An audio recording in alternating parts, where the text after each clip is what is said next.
Hi, what can I get for you?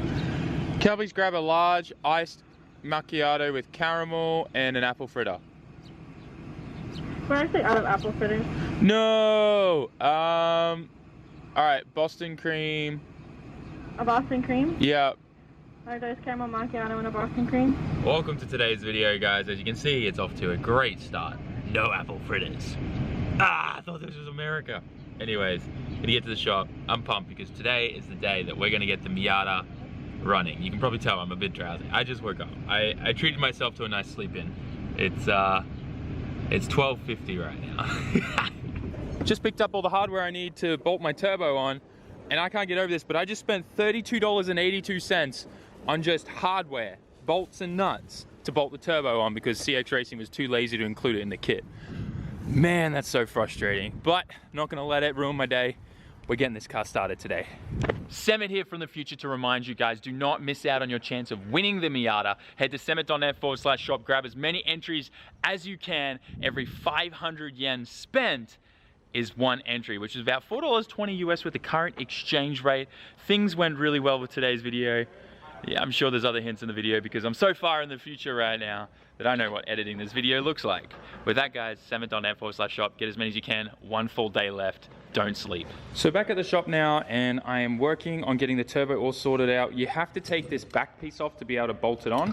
And surprise, surprise, CX Racing forgets to include a gasket for this section, so this could be a potential exhaust leak. It doesn't matter even if these are machined perfectly flat, there still needs to be a gasket between this surface and there, and all I've got is the gasket copper RTV stuff, so I'll do a really thin layer of that. That's all I have. It's what we can do for now. I'm not too fussed about it though because you guys will see in a couple days. Anyways, so that aside, we've got the hardware here. I went with some stainless stuff, just because I think stainless looks way nicer. We got the gasket here. Gonna start bolting everything on now, get the turbo in its final resting place. I also replaced all the hardware here on the return, the oil feed. Also, I drilled this out to 2 millimeters so that it's way bigger and get some oil flow in there. And obviously got the hardware on the back there as well. So we are ready to party.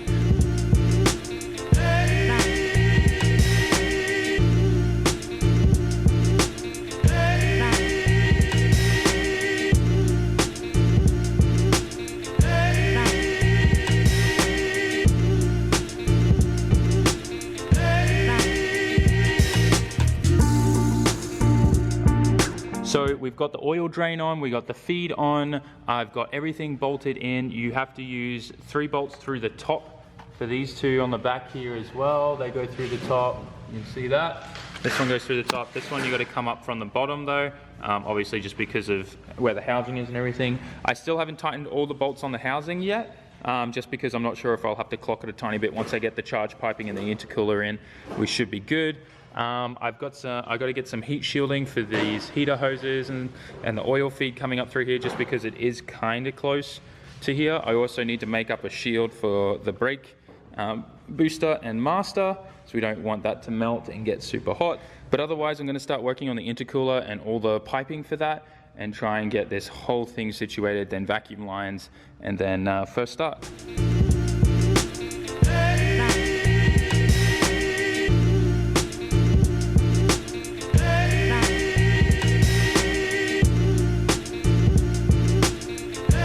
As you guys would have seen, we got the intercooler all mounted up and a lot of the charge piping sorted out. We are having a lot of difficulties with this side coming off the turbo because there's just not a whole lot of space there. It seems like you need to run different pressure lines and stuff like that.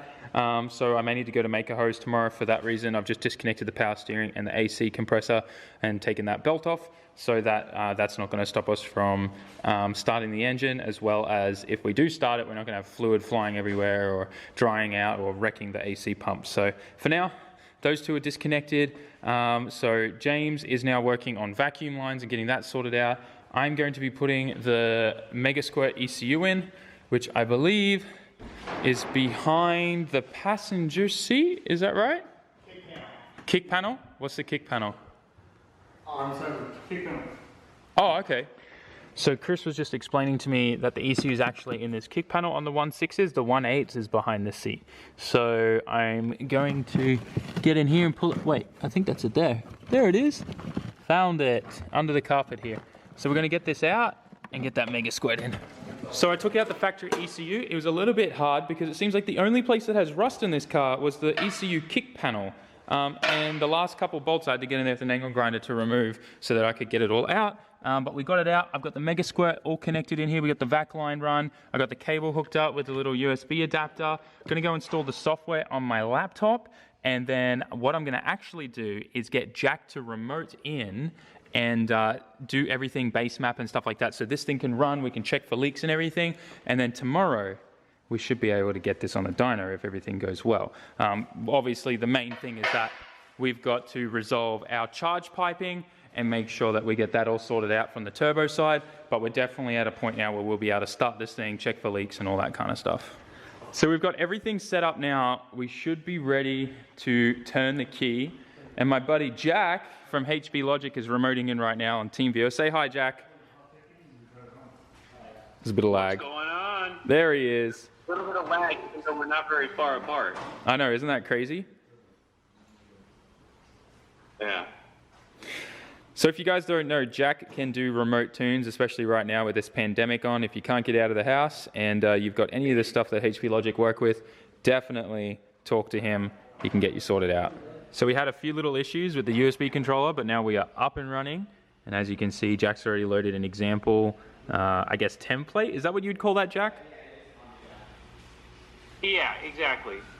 Sick. Okay, so we've just been doing some cranking and we built up oil pressure pretty much right away, which is good. And we're plugging the cam angle sensor in right now. James is going to make sure the jump pack is set up. And then we're going to see what this thing does. Sounds good, dude.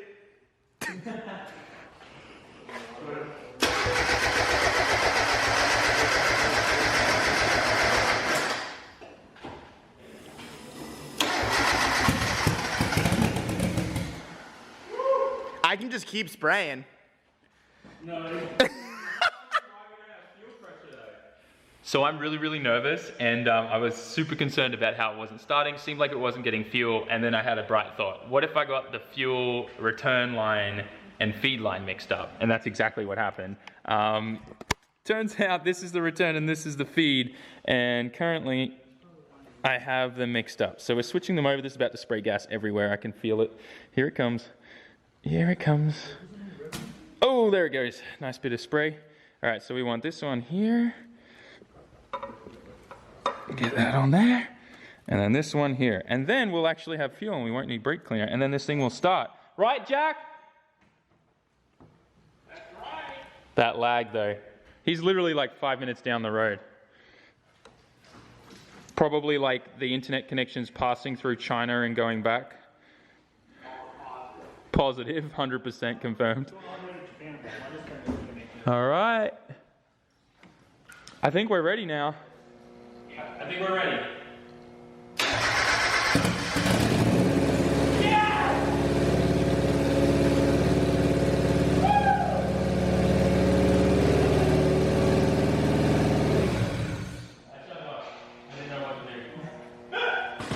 Is there leaks? Is there oil anywhere on the ground? It's everywhere. It's everywhere. Shut up, Michael. Oh man, that felt so good. Hearing that come to life. Alright, should we...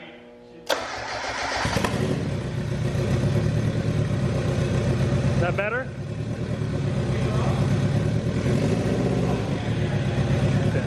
Yeah, you can cut it.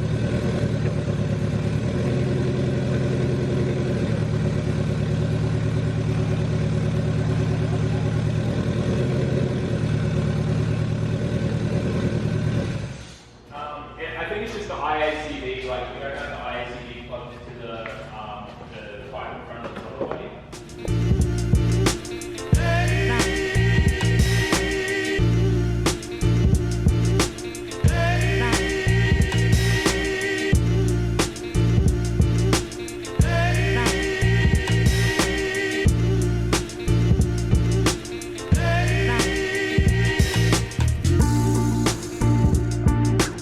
So the car starts and I couldn't be happier. I am giddish like a little schoolgirl, but that was quickly replaced with probably the most frustrating feelings in my entire life. Let me show you what exactly is happening right now. So I wanted to hook up the downpipe, and I knew it was tight down there, and I just assumed like the way they manufactured it or whatever, it would snake down in there. The answer is no, and as you can see, the engine crane is back out, and I've got this whole side of the engine up and the engine mount's undone. There is no way that this fits at all, at all. And what drives me even more insane is that there are literally no instructions whatsoever on how to fit this kit. There's just a bunch of pictures that show it fitted. Let me show you what I just discovered. So here's a picture I pulled up on CX Racing's website. And if we zoom, hang on, my fingers are covered in stuff. This might not work. All the way in that back corner, see that there? Right there where the downpipe is? They cut the frame out. Right there. Right there, you can see it. So what this essentially means is I have to try and figure out a way to fit the downpipe either one, without cutting the chassis, or two, with cutting the chassis. Now it's not structural, that part. A lot of people cut that entire piece out on both sides when they're doing like LS swaps and other type of engine swaps and stuff in the Miata. So I know that I'm fine there. The biggest thing is now that the engine's in there, I really would not, I would rather not have to take the whole thing out again just to cut that piece out. Because it's not just like one flat piece of metal on the top, it's got structural rigidity, like where they've then like welded another piece on the bottom into it, so it's like this empty space in behind there next to the firewall. So if any of you guys have any advice, any experience with the CX Racing kit, please let me know. I am beyond frustrated, but I'm optimistic that we'll come to a solution or something like that. There is a bit of a lip there that we can cut off before it gets into that like cabin, like little cubby hole thing that's there.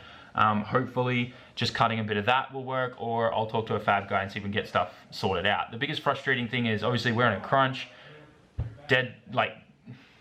you know what I'm saying. Obviously I wanted to have this car dyno tuned, running, and do some stuff this weekend, but this is a huge roadblock. Like this could postpone me another week of having the car to the point where I wanted to. So yeah, that's where we're at. I'm frustrated. I'm gonna keep working at it, see if we can work something out. So I just finished doing a bunch of research. There is no way around this. I'm gonna have to cut this if I'm gonna make this kit work, just where the turbo sits and everything else and how tight it is down there with the steering column and everything. There's no other way around it. So tomorrow morning I'm gonna get here super early. We're gonna cut that out. I'm gonna work with Tommy and figure that out, see if we can get in there and paint it and not have to take the engine out. Hopefully he's got a plasma cutter or something else that'll make it easy. I'm sure there's some air tools out there that'll make that nice and simple. But for now, we're dead in the water. I've also been getting everything set up so that we can get coolant and everything put in this. We got to sort out a couple more vac leaks and stuff and get the IAC sorted out. But otherwise tomorrow, if everything goes well, we might be able to get this thing on a dyno and get like a break-in tune done. So I'm very, very optimistic there. There's a lot to get done, but hopefully we can pull it off. I was going through the comment section of a fair few of the videos, and a lot of you guys were talking about getting a variable TPS. And I jumped on Flying Miata's website and found that they had a bolt-on kit available. So I just quickly ordered that right now. There's the checkout. So hopefully that should arrive soon. I did pay extra for overnight priority shipping. So it should be here by the time we want to start making power runs in the dyno. Right now, what's on there now, just the on-off switch, is okay. We'll go by map sensor for now for the break-in and stuff like that. But once we want to start doing power, we definitely want that variable TPS. Thanks for that help, guys. I really appreciate it. Keep those tips coming. I wish everyone had experience with the CX Racing kit, because back in the past, if all you guys are like, you need to cut that piece out, I would have read it and then seen it and been able to do it. Like, I love the YouTube comment section for this reason, like, you know, for things that I've either overlooked or just don't know because there's not a lot of information out there. And it seems like a lot of people don't really run this kit, especially this version 2 kit. They're working hard out there. But yeah, it seems like there's not much information about the version. Hey buddy, yo, apparently we hate each other. I hate you so much. For too long, that's why I hate you. Sorry. So all of that aside, I'm trying to stay positive and optimistic with everything that's happened with the car. We're gonna be able to solve it tomorrow, I'm pretty sure. Even if we don't, like, you know, just a couple extra days. Yes, it sucks. I want to see some power figures and things like that before like the giveaway entries end, but these things happen. So make sure you get your entries and don't miss out on winning the Miata. Head to SAMMIT.net/shop. Every 500 yen spent is one entry, which is about $4.20 US with the current exchange rate. Don't sleep on this, guys. There's only one full day remaining. I don't want you guys to miss out. This car is going to be sick. I am so jealous. I wish I could enter my own competition and win, but it's not allowed. So with that, guys, smash that like button, leave us a comment, and I will see you all in tomorrow's video. Peace out. Ciao, mata.